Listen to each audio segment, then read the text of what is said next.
Sidang Komisi Kode Etik memecat mantan Kepala Biro Pengamanan Internal Propam Polri, Brigjen Hendra Kurniawan.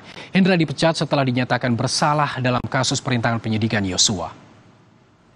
Hendra Kurniawan diberhentikan dengan tidak hormat berdasarkan putusan sidang Komisi Kode Etik Polri pada Senin siang. Selain pemecatan, Hendra dinyatakan terbukti melakukan perbuatan tercela dalam perintangan kasus pembunuhan Brigadir Yosua. Kelima hakim sidang Komisi Kode Etik memutuskan 3 hal.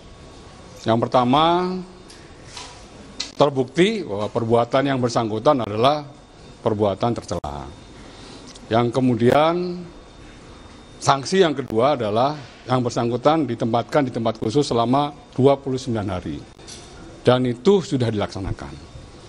Yang ketiga, keputusan dari sidang Komisi Kode Etik yang bersangkutan di PTDH diberhentikan dengan tidak hormat dalam dinas kepolisian.